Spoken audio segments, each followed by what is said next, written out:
a lot of people are needed to ensure that an event is executed properly. What are the general rules around hiring that you feel people need to know about? Because without getting this part right, the event experience itself could be a disaster and work against you using it as a platform to create authority for your brand and business. Can you share maybe some high points there that people can, really, sit with and think about? Because that piece is the piece that is public facing. It is the experience that the attendees are going to have that really requires a very well executed and trained team of people to really make sure that it is an experience that people don't forget. Absolutely. Look, when the attendee walks into the event, the moment they step foot on the property, you are already sharing your brand. So in terms of your team and hiring your team, not only is it already hard to find individuals who have the right reason to be there, to be a part of your team, but it's hard. There's a challenge when it comes to retaining and having the same passion that you do or the host does. Mm-hmm. Now, there's two different types of hiring that you can do. There's paid and there's volunteer. Here's the thing with volunteer. A lot of individuals say, okay, we're going to go to the schools, we're going to volunteer for this fashion event, etc.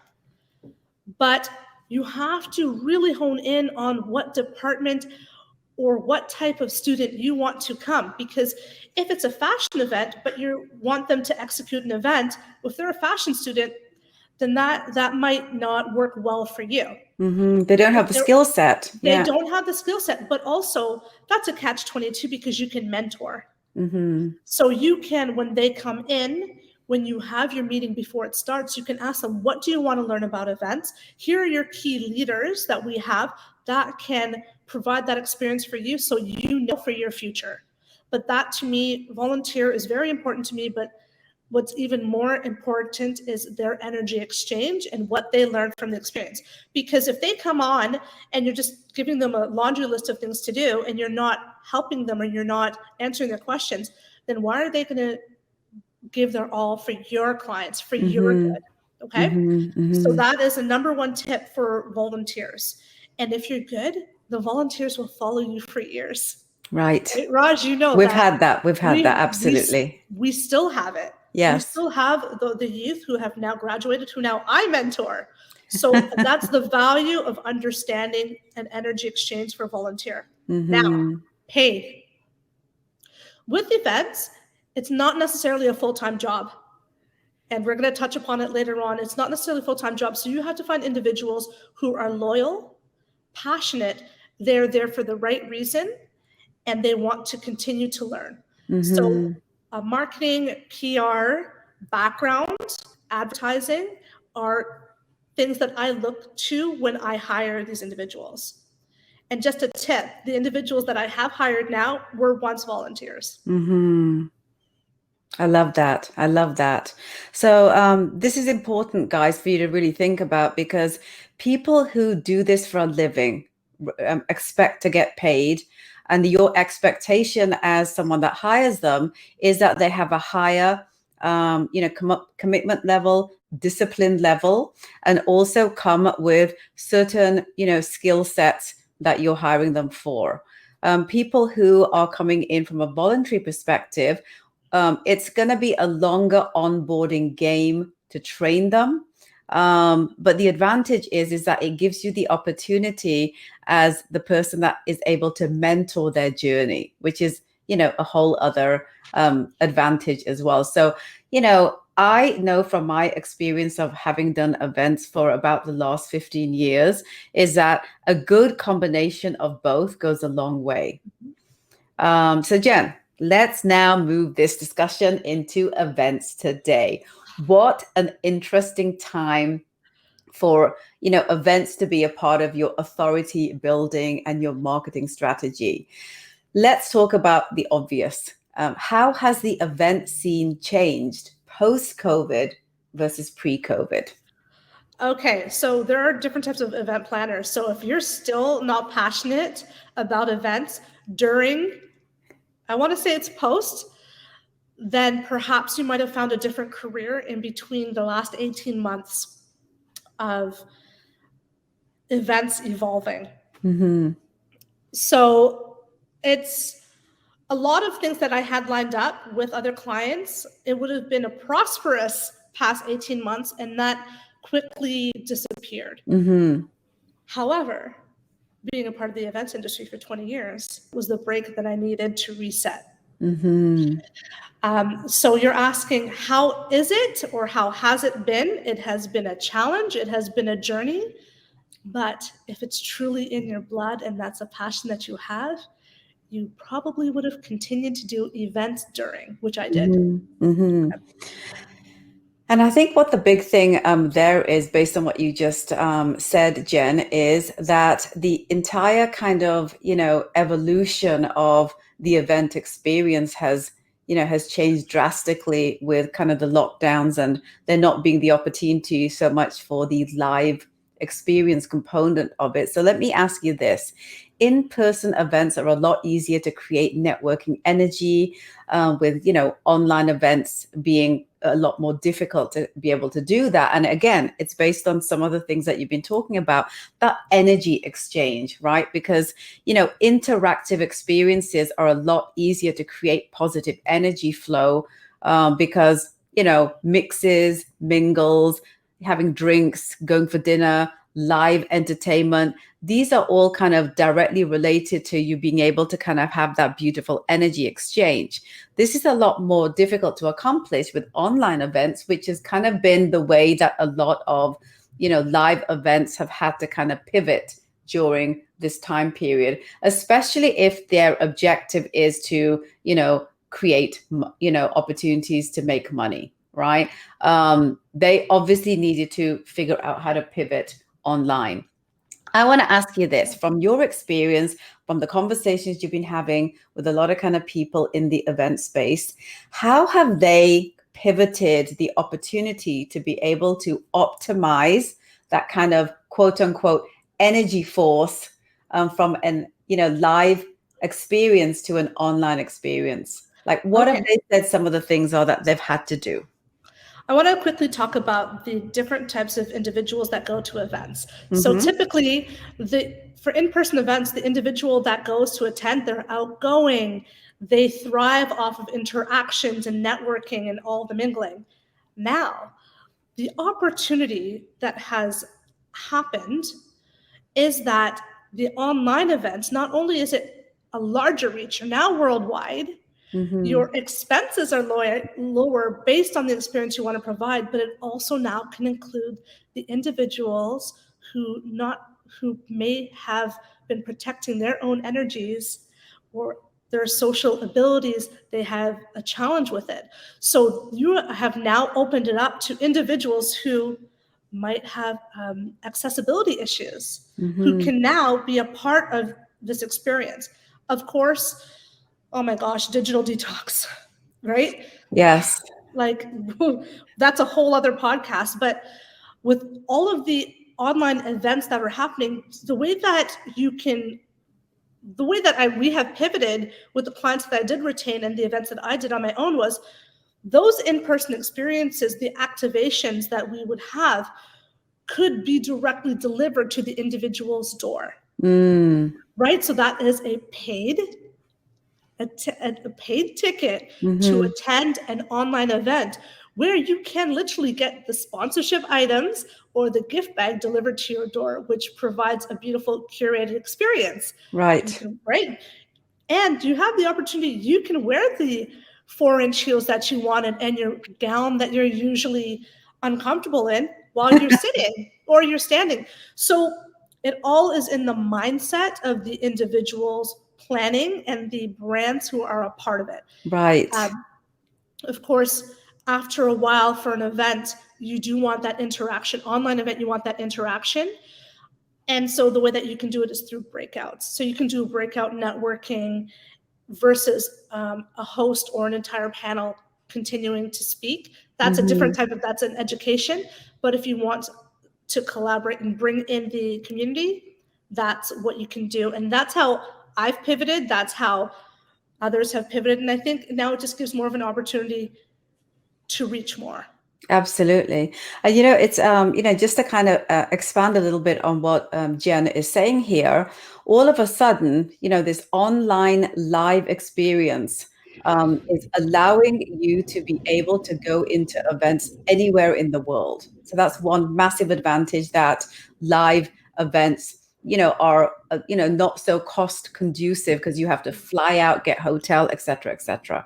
The other thing is that you get into virtual rooms with some major celebrity type personalities and people that ordinarily you may see from a far distance in a live event. You are seeing in the same virtual room as you, where what I've noticed, a lot of my clients have been saying, a lot of event people have been saying to me, has really been advantageous because the interaction is a lot more informal, which then creates, higher engagement and connectivity between the people who are, hosting the event and the people who are attending, and also makes a lot of these more, people who aren't really into the limelight, as Jen said earlier. It gives them the opportunity to be able to feel more comfortable and confident, maybe asking their question or speaking up, and maybe feeling a little bit less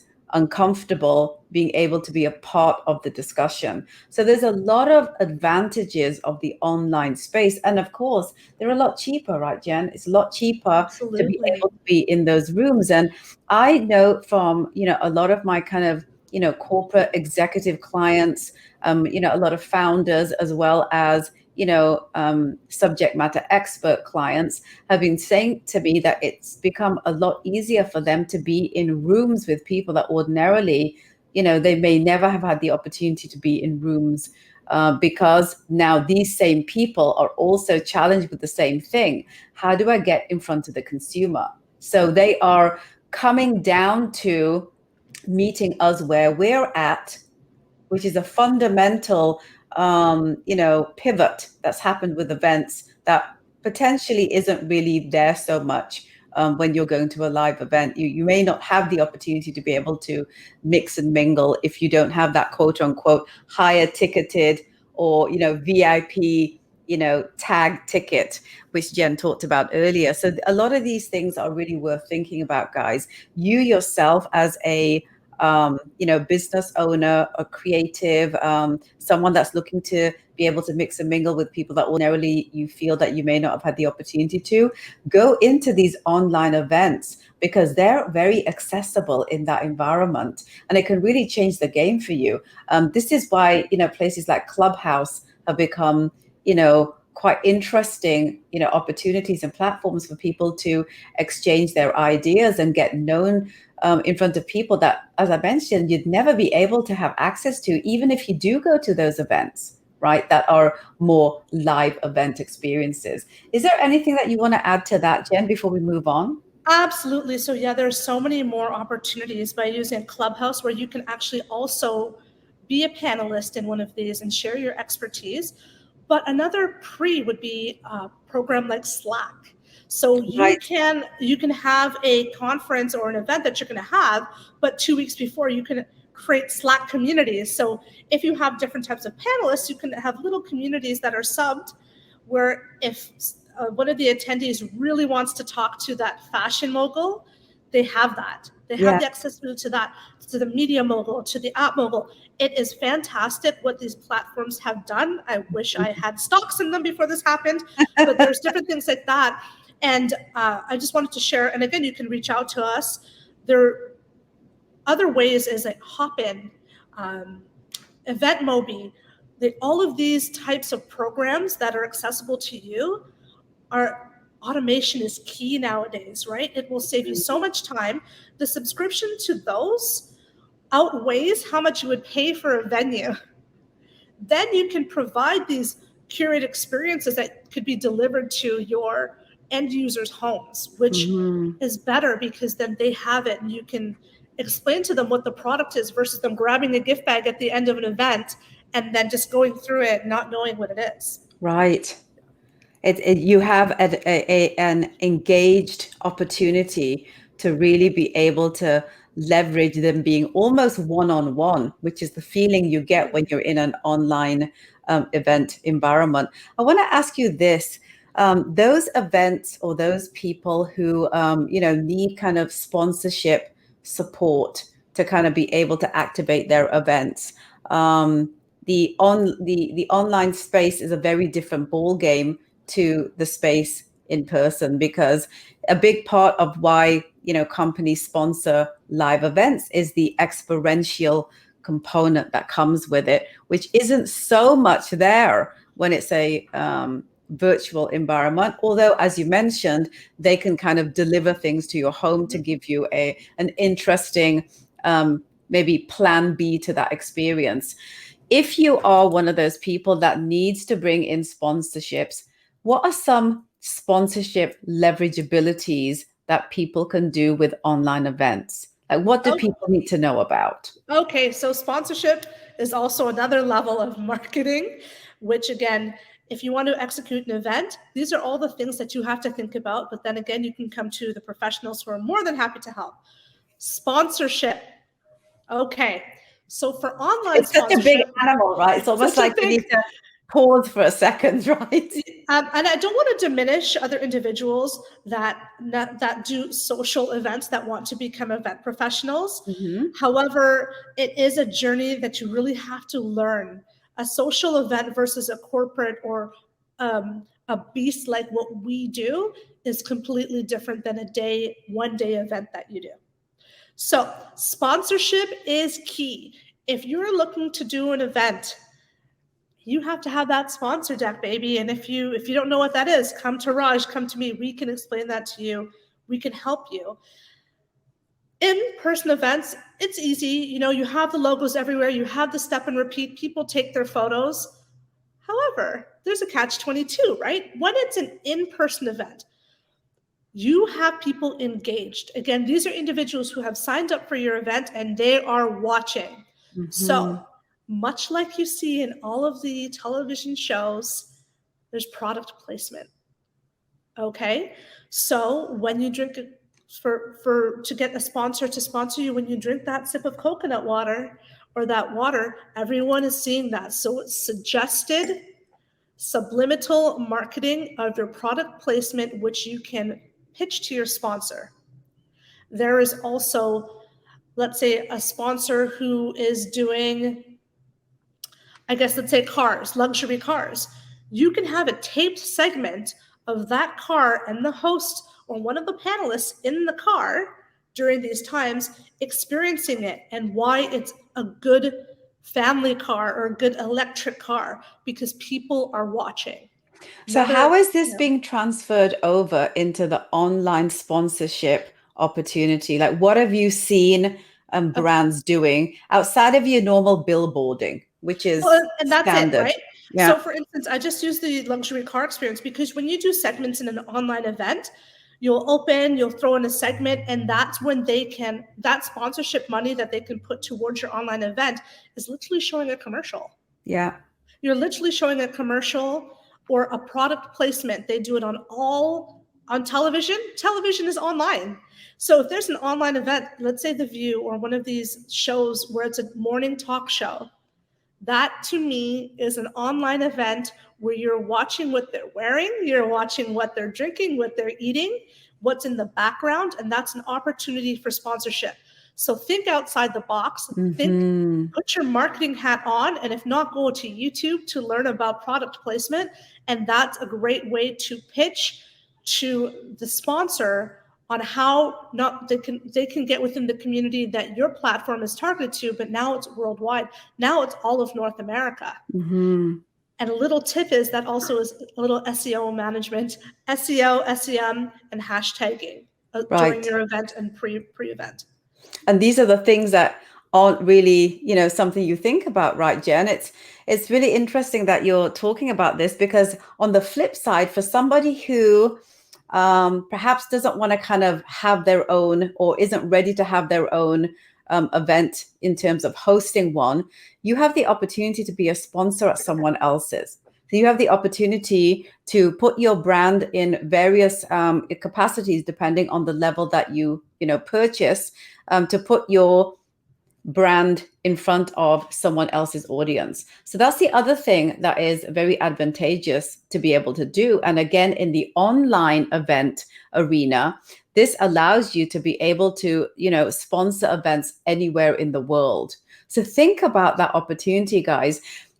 A lot of times when people come to me, they always kind of, poo-poo the opportunity of events. But whether you are someone that is looking to host your own event in all of the various different ways that we finished talking about, or if you are someone that's looking to leverage or borrow someone else's authority and partnering with them or sponsoring their event, is the other way to go. So really kind of think about, where are you at with your brand strategy and your brand authority? And think also about events similar to, media opportunities. These are ways that you can borrow someone else's authority to be able to, automatically, because of the alignment, you become a subject matter expert and authority in your specific arena.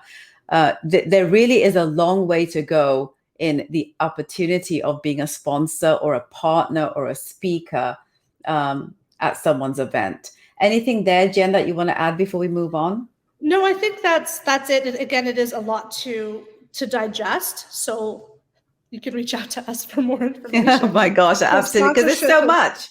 There's so much, yeah, and there's so many variables, right? So what we're trying to do here, guys, is we're trying to kind of give you more benchmarks, as opposed to kind of, what you could do in every opportunity, like just, the things that pretty much every type of event should be thinking about, and, what the opportunity could look like in pretty much all types of events. So let me ask you this, Jen. Do you have any tips on what brands can do to maximize building authority during online events today that perhaps maybe I haven't touched upon yet? We've spoken about them. Mm-hmm. I feel quite comfortable that, we we've tapped into kind of what that opportunity looks like. The borrowed authority being the key, right? Collaborate.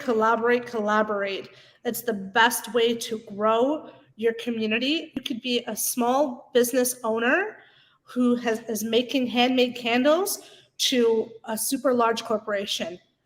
Share and Absolutely. borrow other people's authority. So I think that's good for now. Absolutely. So the scope of online events has grown drastically with the advent of technology also, and then it's been amplified with the recent lockdowns. So people are utilizing online events for more than experiential centric objectives today. The three most common uses of networking in online events are pretty much kind of authority building and marketing based. One being promoting your brand as an authority, two being creating community around your brand, and three, getting clients, making money. Jen, can you share your thoughts on why this evolution in online events to market your brand is a game changer for business? Anything that we haven't yet touched upon? Here's the thing. When you have an online event and an individual purchases access to that event, it's evergreen. They can log on over and over and over again. If they missed a point that a speaker is talking about, they can go on, they can check the notes, and guess what that is? Creating brand loyalty. Mm-hmm. So that's a really big advantage of online events right now. Absolutely. Enough said. The line between online events and online media also has blurred substantially. I kind of said that at the top of this discussion, that the conversation that you and I are having today, Jen, could easily be siloed into kind of a media communications themed show or a marketing and branding themed show. So I wanted to ask you this. This blurred lines is very kind of, a huge deal that I feel people need to focus on.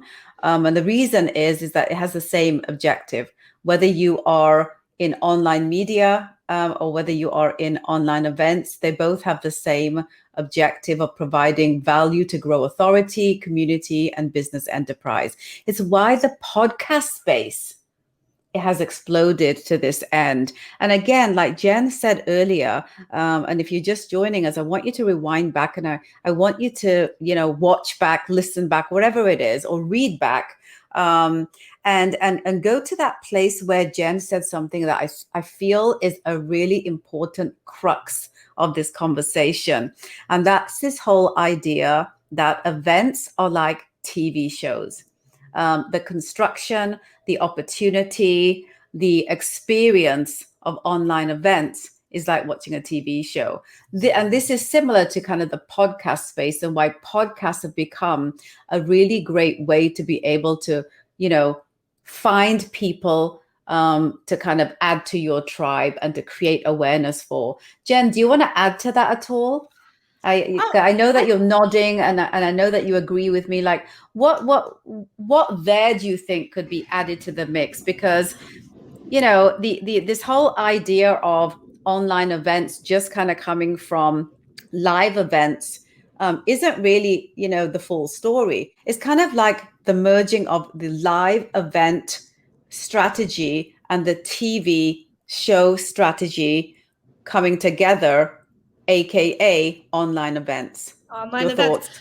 Right, here's the thing. You can go to an event for whatever reason you want. You can, I always say this, you can leave with a hangover and a bag, gift bag. But why were you there? What is the accountability that you have to the person or the host or the brand who just threw that event? What is the ROI for the individual who did that? With online, it really is the opportunity to blend in both. And then once you have that viewer hooked, then you can have an online in-person event during this time that's safely.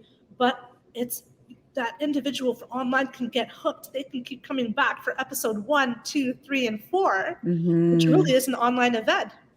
Like you can't, it is such a great opportunity for more individuals outside of the industries that we know of who aren't usually attending online events, because Zoom has been around for a long time. When people didn't know what that was, other individuals such as ourselves, we already had the memberships, right? So Absolutely. it's amazing. It's key. If there's a snowstorm, you don't have to worry about individuals having to drive in their safety, because they can do it from the comfort of their home. They can do it with groups of individuals from their family or their own teams who want to socially distance in their home. Fantastic opportunities. Absolutely. And here's the other thing I want to add to what Jen is saying there. Usually when you go to an event, that ticket is for like that one person or one person plus guest. The advantage here with online is if you're purchasing a ticket, or if you are, invited in for free, you could have your whole team sitting there listening in and watching and getting the same value, because all you need is everyone to be in that room with you watching this. That's the other thing that you want to think about as well. There's just so many ways to leverage the online opportunity of, the event slash media, that is online events today. So to close off, Jen, let's regroup on the importance of including events to grow brand authority, so we can kind of come full circle here. What do people need to take away from our discussion? Because we really touched upon many, many different things on how to host events to create authority for your brand. What are the couple of key elements that, if nothing else, that this is what they need to take away from our discussion today? Goal audience. Absolutely. And if people want to find out more, they want to kind of garner more wisdom and your experiential strategies, how can they find you? You can reach out through our website at StyleWorthy.ca, and everything is there. Super easy, StyleWorthy.ca. Perfect. And if they want to hang out with you on social media, where do they go for that? Style_worthy. Brilliant. And for anyone that is, really serious about events, can you share a little bit about some of the services that you and your team provide? Is it like the whole gamut, or are there certain areas that you like to focus on? It is the whole gamut. So it's planning, event design and decor, content creation within your event, and PR. So it's full on agency. It's a full on agency. Wow. And, I can attest to Jen and her team's professionalism and just, just getting shit done. Um, I've worked with Jen on many capacities, and I really do recommend you having that conversation with her if you're looking at any size of event for any, different opportunity. Because the great thing about the agency that Jen has, founded and that she's created is that, any size of event, she has the capacity to be able to really hone in and manage. And that's the magic, Jen, because you know me, over the years, I've had so many different sizes of events, so many different intentions with my events, and so many different kind of, experiences. And it's very hard to find the right people to be able to really understand how to be flexible enough and diverse enough with their skill set, and with their resource pool. That's the other thing, to be able to make it happen. And I do, really support Jen, because, she's the one I work with to get my events in order. So thank you so much, Jen, for coming on and sharing all of your words of wisdom. And I really do encourage anyone out there that's looking to get back into events, looking to perhaps do an online event as another opportunity, or just to, understand more about the opportunity of why events are important to create authority for your brand and for your business, to reach out to Jen and have that conversation. Jen, I love you, and I thank you so much for coming on. Love you too. Thank you, everyone, for listening. Have a wonderful day. Thanks to you all, guys, for hanging out as you always do each and every week. Me and Jen have had the best time ever. I really hope that you got some real value from our discussion, and that you understand that an event play is a great opportunity to get your brand and business in front of new audiences, as well as to deepen your relationships with current consumers and clients. And I also hope that, you also understand how accessible the opportunity is to be involved in an event, whether you are hosting one or you're participating in one in any capacity. For more trainings like these, please subscribe to our YouTube channel at the Open Chest Confidence Academy on podcast platforms at Apple, Google, and Spotify. Search the Transform Your Confidence show. And I also encourage you to join our free coaching newsletter community. Just head over to our website at the openchestconfidenceacademy.com/newsletter and join our free professional development incubator on Facebook at Transform Your Confidence, because that's the opportunity that you have to share your thoughts with other people, as well as network. And I always pop in and answer questions. So I'd love to encourage you guys to just be a part of that community, because it's a place where, we can really garner a lot of insights from other people, as well as share who we are and what we do. Until next week, guys, I want you to always do what I always ask you to do, and that is take care of yourselves. I'll see you next week.